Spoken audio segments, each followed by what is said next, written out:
Hello and welcome to this very special episode of Sri Chaitanya Educational Institutions Infinity Learn presents Times Network Living Room Conclave India Education Mission. Now, since the roots were laid down by the British, the traditional education system in India has been very diverse and extremely structured, which was primarily to make Indians work as factory workers and clerks in offices. Now, over time, things have changed. The country has evolved. We gained independence 75 years ago. But the education system has improved. It has moved along, but very minor tweaks. There is a need for a lot more change in the Indian education system. And because, even though India has a lot of talent, our education system needs to be upgraded, updated with the changing times. There is an urgent need for a paradigm shift in education so that we can prepare our students to be global citizens while providing them with skills and abilities so that they can survive and thrive in the new economic and social order. Now, this is where the well-designed STEM system, which is science, technology, engineering and mathematics, this comes into play, and that is the focus of this very special episode. We'll be looking at the overall scope and outreach of STEM education, which is considered as the next generation of education delivery in India. For the very same discussion, I'm joined by two experts. We have Mr. Nambi Narayanan, he's the former ISRO scientist, and we also have Ms. Sushma Boppana. She's the co-founder at Infinity Learn and also director at Sri Chaitanya Educational Institutions. Now, before we begin, I'd request Mr. Nambi Narayanan to share his thoughts on the scope of STEM education in India. Over to you, sir. The science and technology, engineering and mathematics, which is shortly called as STEM, these are actually taught to the child when it is young age, very young age. So the child picks it up faster, and that is very important because as it grows, what is shown, what is taught to him in its young age makes all the difference for the child to behave or to absorb things which are going to come later in his life. So this is exactly the spirit of the whole thing. Next step is that we are going to teach to the child the STEM, that is science, technology, engineering and mathematics. In the earlier system or the present system, you do not have something like this kind of a system wherein the child is taught all these interesting and important subjects which is needed in life. So in that process, the child at its best age or at its age where it is able to absorb things gets the education on the basic, interesting and important subjects. With that, the child is picking up its further education, and of course it has its own difficulties, and it is going to really help the child to become a developed child with a holistic approach, already standing ahead in terms of globalization, culture and digitalization. We stand a unique advantage having a vast proportion of our youth already oriented in varying degrees to science and technology. Our vision is now simple: to equip all our children at an age where they are learning and growing with STEM principles, enabling them to make decisions and choices out of a much more empowered place. Thank you so much for that, Mr. Narayan. Now, I'd like to continue my conversation with Ms. Sushma Boppana. Ma'am, first question to you. Before we start, can you throw some light on the penetration of STEM education in Indian academia? What has been your observation so far? STEM education is, as everyone knows, it's very important for any country, not just India. We want to motivate a lot of young kids, girls especially, to go into STEM education. Because that is definitely a requirement today to make sure a lot of discoveries are made in this sector and our children become a part of that discovery. For that, IIT and NEET exams, what we train students for along with Olympiads and NTSE, they form a perfect foundation because they help the student gain that problem solving skills, logical reasoning, and they get to tackle any problem, without blinking and understand the reasoning behind that. I think all of that leads to a lot of discovery in different areas. It could be artificial intelligence, medicine, robotics, astronomy. I think all of that contributes to the future of our country, and this is the generation that's going to do that for us. Ma'am, nowadays artificial intelligence is coming into all aspects of life. Technology is coming into all aspects of life. So artificial intelligence and practical teaching, they offer outcome-based learning. But what kind of aptitude development and, what kind of employment opportunities can students achieve by enrolling themselves in this kind of education path? How is this going to benefit them? Starting off early helps any child, any student gain a lot of ground in the process. There are a lot of kids who are hungry to learn, hungry to succeed, and they have the capability to work hard and understand. But unfortunately, not everyone in our country has the opportunity to learn and get the best of learning that's available in the country. And as you have asked, the future, students have to definitely learn those logical reasoning and thinking and aptitude skills, and which only comes through a lot of practice and a lot of understanding. Right? Most of us grow because we know what's out there. If a child does not know what's available out there, what the competition is, they can't sharpen their skills, they can't work in that right direction. I think this is a way for us to give that foundation where a student gets to assess himself against lakhs of other kids in his age, so that he can figure out, okay, where am I? Just being a top 5 or top 10 in their school, does it matter, or is it good enough, or do I want to go beyond that and explore all the possibilities and compete with the best in the country? And of course, I don't have to specifically talk about employment opportunities. I think students who do well in STEM and have a degree in STEM, they are in high demand today, and they have a lot more possibilities to find good spots for themselves to be part of the future and to make a difference in how the world evolves in the next few years. Is there any kind of scholarship that Infinity Learn is offering to students through the score test, is kind of, supporting students even more? A student who needs financial aid, yes, it's a blessing. But a student who do not need financial aid also, it's a confidence builder finally. A student will feel so confident to be on his own to get that scholarship. So Sri Chaitanya and Infinity Learn together, we offer about 1,000 crore scholarship this year. And we are anticipating about 1 million plus learners to come and take the score exam to compete within themselves. So we can identify the winners and allot scholarships accordingly.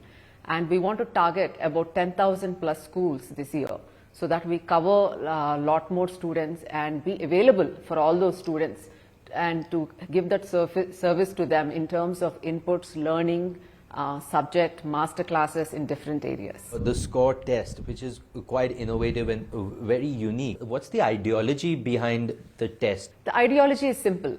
Our first priority as Sri Chaitanya, we have a history and we have a culture of being able to help a lot of kids who are not coming from a very strong financial background. We see so many parents and students come to us frequently and say, my child is top 5 in the class always, from 6th standard to 10th standard.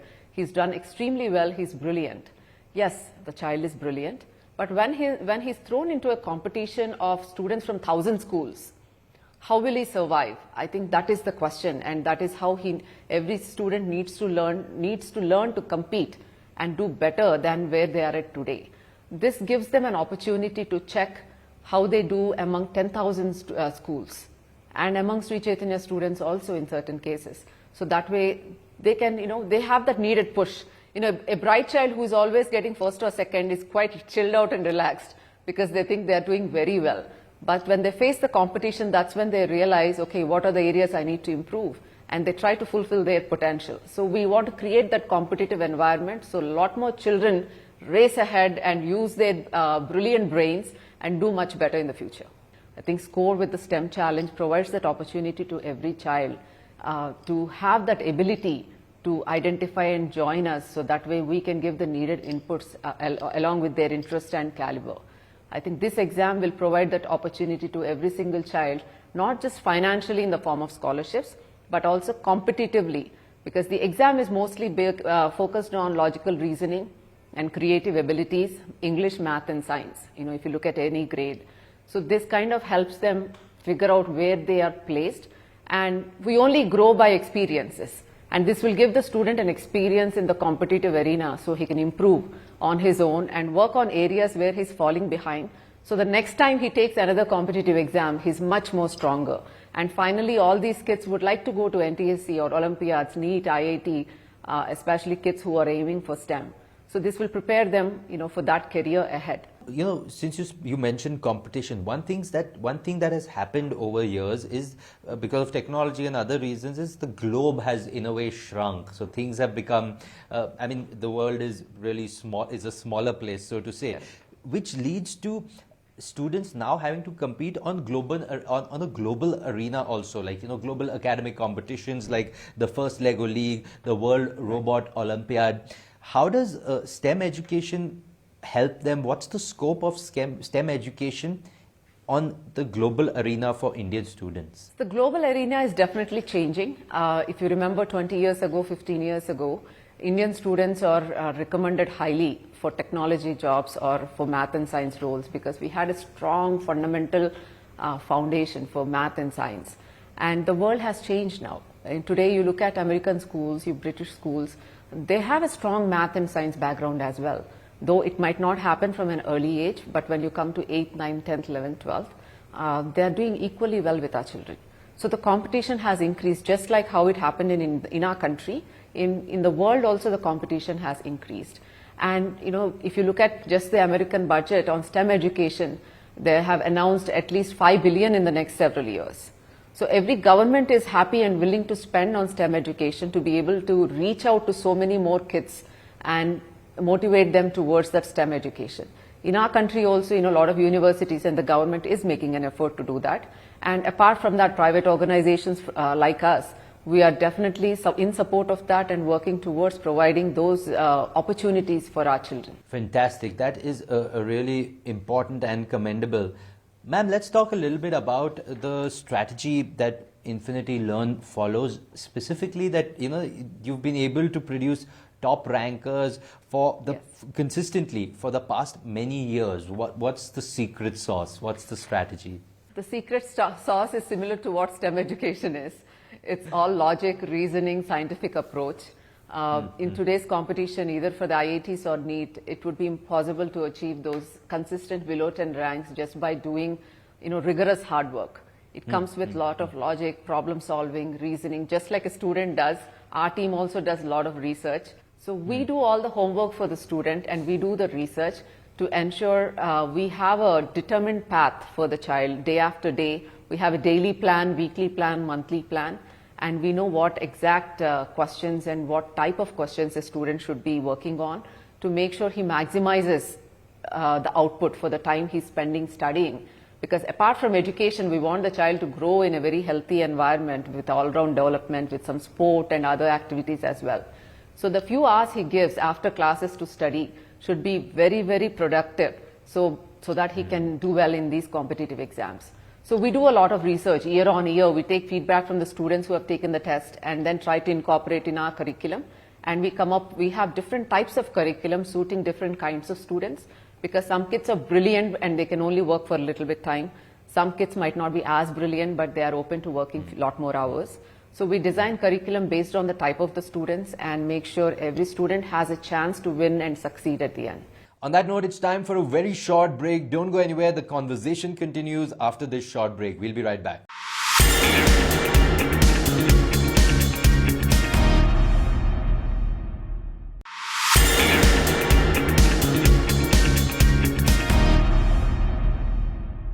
Welcome back to Sri Chaitanya Educational Institutions Infinity Learn presents Times Network Living Room Conclave India Education Mission. My conversation with Ms. Sushma Boppana continues. Ma'am, can you tell us about the SCORE STEM Challenge? How will this be conducted? The SCORE STEM Challenge is a 4-round exam, and the first round consists of the SCORE test, which is a preliminary exam, and it will be conducted for 1.5 hours. And based on the grade of the student, the subjects are decided. For younger grades, it's problem solving, critical thinking, whereas for the older grades, it will be physics, chemistry, math, or physics, chemistry, biology. And for all these students, I think this is the primary basis for determining which students are eligible for the STEM program. and basic scholarships will be given based on the score exam as well. But the 1,000 crore scholarships that we are committing to will be determined after the student goes through all the 4 rounds. After this, once the students are selected for the STEM challenge, throughout the 10,000 schools that we are hoping the participation will come from, we will have a master class on STEM where students get to hear a lot of experts talk about STEM and different nuances of STEM. And after that, there will be a city level challenge where students are expected to create some innovative videos and post it, so that way we can assess the creative abilities of the students. And then the next step will be level 3, where students at a regional level, they will be able to participate in innovation. And that also they have to develop a project on innovation and present.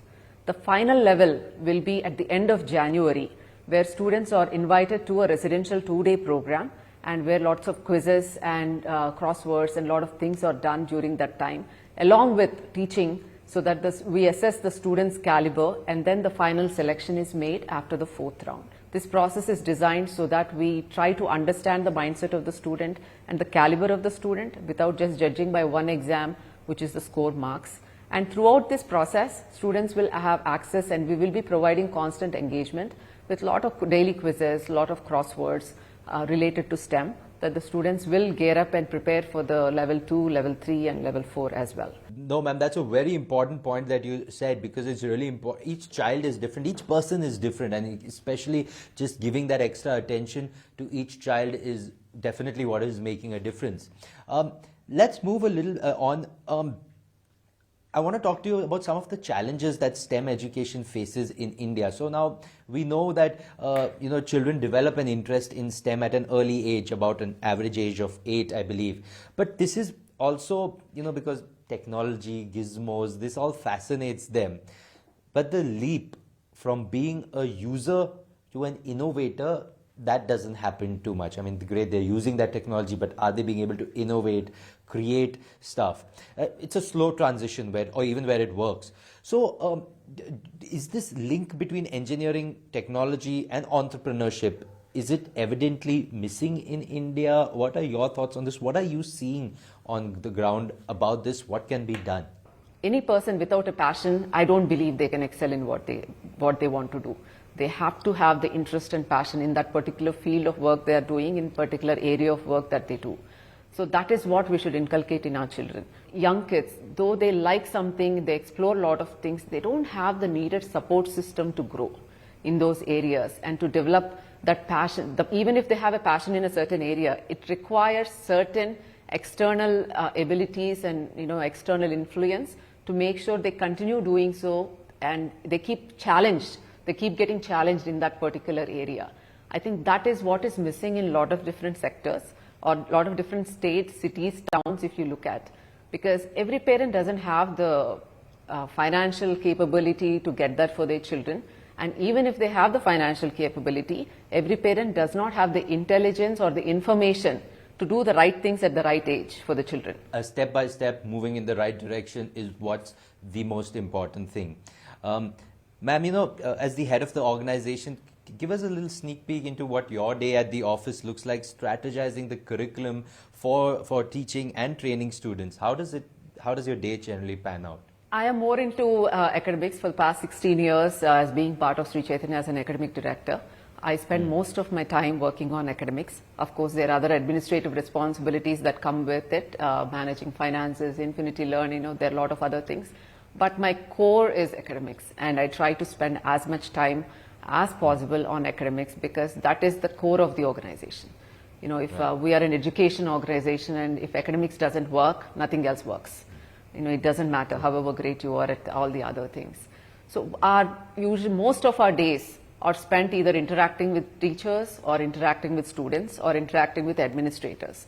These are the 3 main areas. How do you manage an education platform like Infinity Learn? You were earlier talking about passion. What motivates you? What motivates you to help guide these students better? Sri Chaitanya has been a perfect example of nurturing STEM education for the past 37 years. And we've been primarily focused on nurturing a lot of doctors, engineers in different areas throughout the 37 years.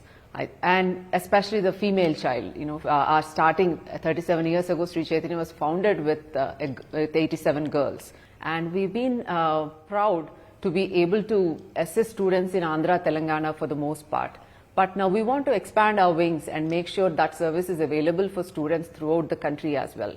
And we highly, highly respect a student who's wanting to learn, willing to learn, and do the hard work needed to succeed in life. And we have huge respect for such kids. And we want to keep motivating and encouraging such children to do well for themselves and change their entire family economic background, the structure of the entire family itself in the next several years.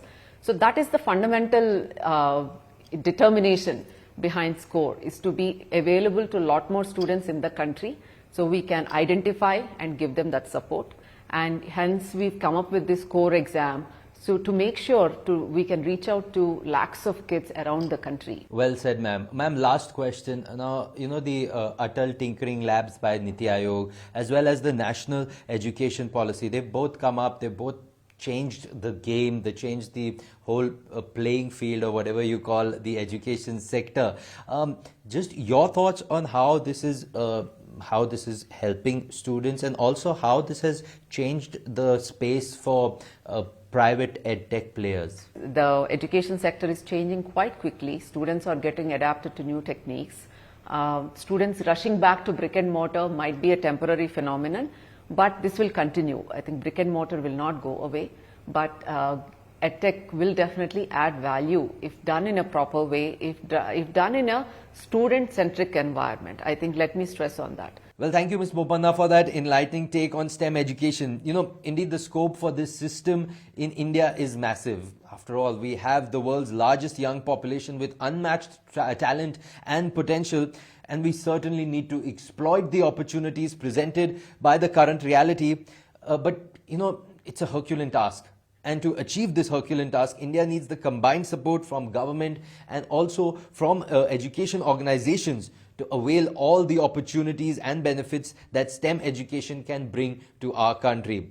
Well, that's all on this very special episode of Sri Chaitanya Educational Institutions Infinity Learn presents Times Network Living Room Conclave India Education Mission. Thank you so much for watching.